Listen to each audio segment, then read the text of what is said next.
What's up, guys? Thought I would try something a little different today. Once in a while I get a question about tools. Where do you get tools? What tools you using? Yada yada. That kind of question. And I thought I would just share an example of some things I found locally. About every 2 or 3 weeks I'll go out for a few hours and hit up some flea markets and look at old tools. And I've kind of put some tools aside for the past month or so. Just thought I would save a few up and then share them and make a little video about it. So here's what I've found in the past few weeks. So this right here, I found these as a pair.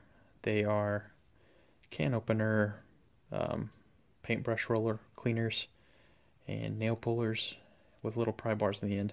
And I like making things like this. So to see something like this really caught my attention.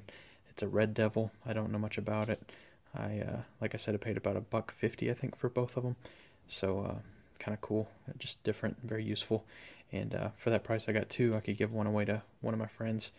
And you know, it seems like a pretty handy little tool to have. So that's something I found.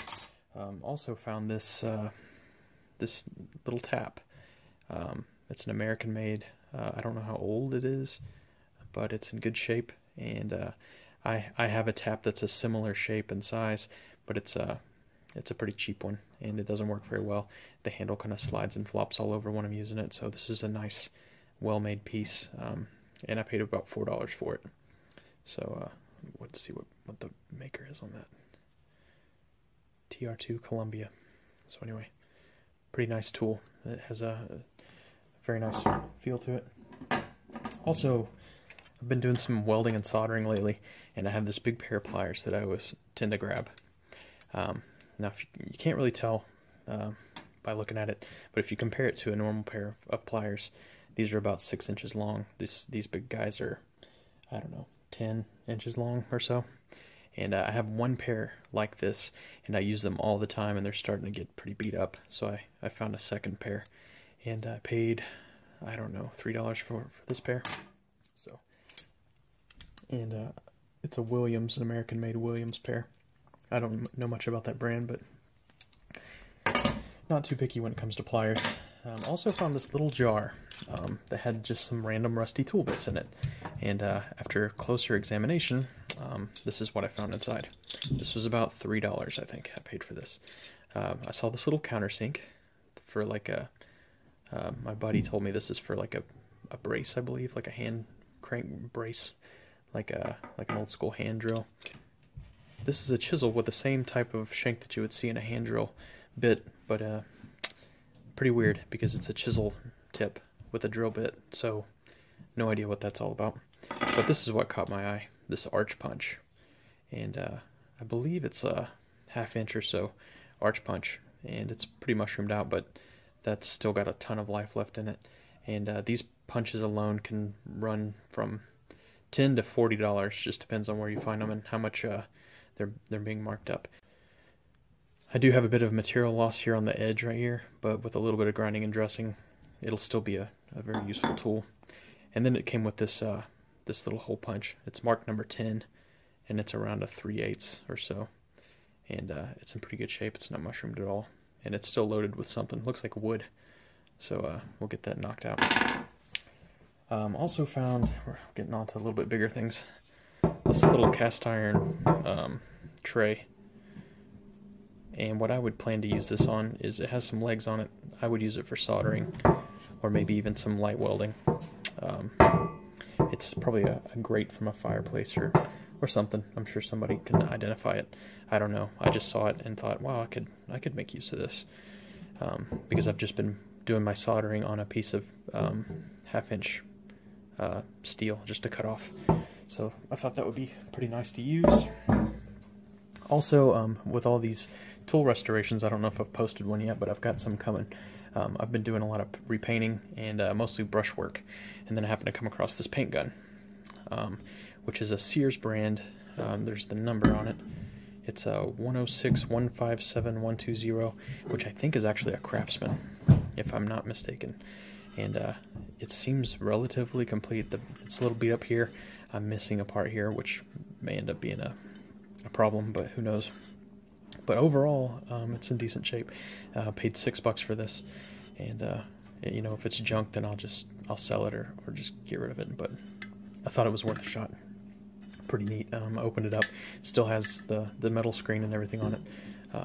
But yeah, that's something I wanted to get into anyway, so that might be helpful. Another thing I've been wanting to get set up is a dedicated drill bit sharpener. And what this is just a little bench grinder. But I have a 6-inch bench grinder down here that I use all the time that I would like to just set up and leave it set up for drill bits.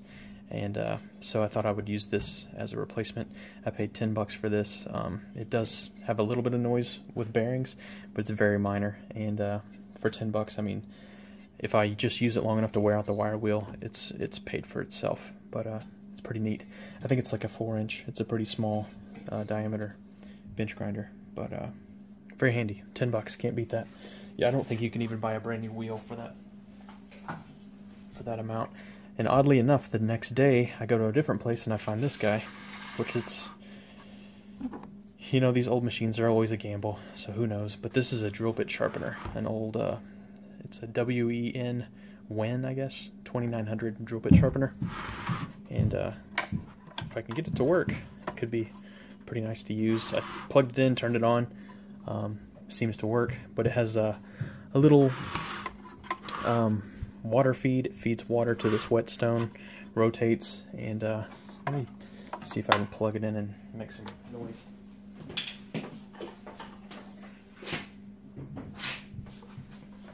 But it's another tool that if you can get it to do anything at all, it's going to pay for itself really quickly. So, but yeah, there's not very much information online about them, and when I was looking at this, you know, machine, it seems like it's always the case that you don't have phone service at the exact moment you're looking at something like this. But I watched one YouTube video where a guy did a teardown on one, and there was a little bladder down here that recirculates the water that had broken apart, and I could very well find the same problem with this one. I don't know yet, but I do know that when I turned it on, it worked. And even if the water system's not working, maybe there's some way I can just put like some sort of a rigged up water dripping system or something. But anyway, I think the idea is you just feed your drill bit in here to the top, and it can sharpen your drill bit. I'll turn it on just so you can hear. So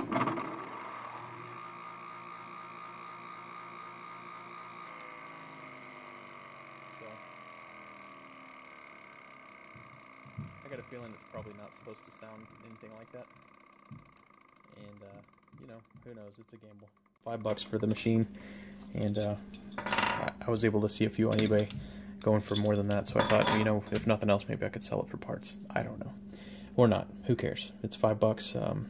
You know, maybe if I can get a couple of drill bits sharpened with it, it'll be worth it. So anyway, just thought I would share that. Almost forgot. As an added bonus, this is a random little thing I made. It's just like a bean can or soup can that's silver soldered to a nail and silver soldered to this little gear down here. And I had this one gear. It was sitting around for years with just some random metal that I had, and I finally found a use for it. And then I thought, you know what, that's sad that I've got this one gear and I can make one thing with it, and then, you know, now I don't have one.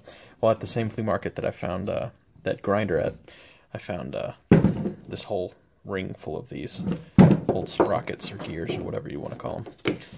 And, you know, they're all nice and heavy. Would make a fun base for something even like this, something simple. But, and that's really just a fun thing to have. So, anyway, you just never know what you'll find, what people will save and then try to sell. So, I thought I would show you guys because I thought that was pretty funny. Because it just happened, and I built this like a week ago. And I thought, you know, I don't know when I'm going to run across one of these little sprockets again. And then here we are. So you never know what you'll find. Just thought I would share. A lot of things to consider with old tools. It's not just a matter of, you know, spend your money and then you're good to go. You know, where did you go to get it? How much did it cost? How much of a headache do you have to deal with to get it working? You know, what's it going to cost you to get it cleaned up, get it working like it's supposed to? You know, even with like these old vices and stuff, I've just been doing a little bit of work on them as I have time, but I've spent a lot of time and a lot of money just on paint, primer, you know, cleaning solvents and different things. So just different things to consider. It's not a 100% winning situation every time, so just wanted to throw that out there. But anyway, hope you guys enjoyed this, and good luck on your own hunts. Thanks for watching.